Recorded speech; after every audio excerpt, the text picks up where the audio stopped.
Hello, all of you people who are watching this, no matter who you are, where you are, what you think or what you believe, you are welcome to this channel because everyone's welcome here, so long as you're nice and friendly and not too much of a silly bitty, really. One day I'll come up with a better introduction to my videos, I'm telling you. But I'm going to talk to you again about the tarot deck. It's a tarot deck which I think is quite interesting and curious. Simple though it might be, it's got some kind of interesting features to it, which I think it's kind of like shifts the way in which we should be perceiving this one particular deck and what it should be used for. Because different forms of art are used in different ways, and sometimes the way in which it is expressed can dictate to you how you should be perceiving it. There was this thing in art, I don't know, it was called the way of seeing, I think it was.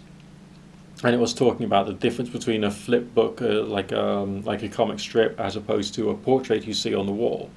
A comic strip you just flick through, but a portrait you sit and you stare at for a while.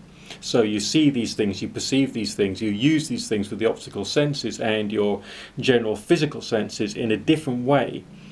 And you know, because of the way it affects your cognition, your thinking, the way in which you think about the thing.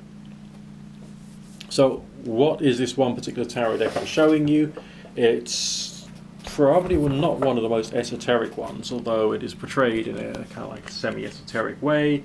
Tarot delve into the world of tarot reading.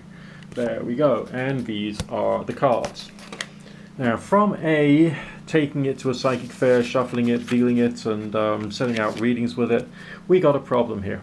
Because, like, my hands are big, the deck is very big, okay? Now, by comparison with, let's say, the Night Sun Tarot, if I can just show you, whoops, bear with me a second. It is tiny. Whoops, there we go, let's get it nice and neat and tidy for you. It is tiny by comparison. And the Night Sun, because of all the detail on the artwork, which is amazing artwork, would benefit better through being on larger cards. This deck has got more simplistic imagery, but you can't really shuffle it and deal out spreads and all that kind of stuff if the cards are going to be this big. I mean, how big? I mean, the table I'm using here is actually quite small. I mean, doing like a full Celtic Cross with a few expansions from it, you know, I'd have to have like nothing else on the table at all. I'd ideally need to have like two tables beside each other so that I'd have more working space. It's not good for that particular method. Although it could be if you wanted to have like a really, really large area and have like lots of people looking over it and seeing it. Okay? So what is it there for with its like simpler style of art? What is it there for? What does it do? The size of the cards means that they'll be excellent for things associated with candles. The size of the card makes it seem like they will be ideal for meditation and meditating into the symbols.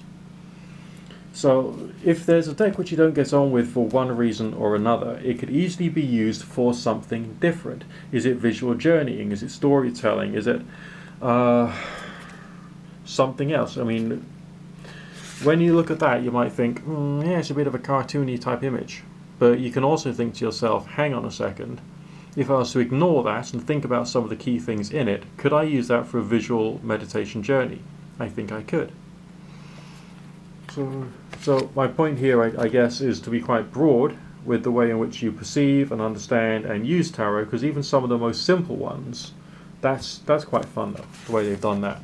Okay, even some of the most simple ones can still provide a little extra hidden gems if you're broad enough minded to be able to see what they are and use them for that.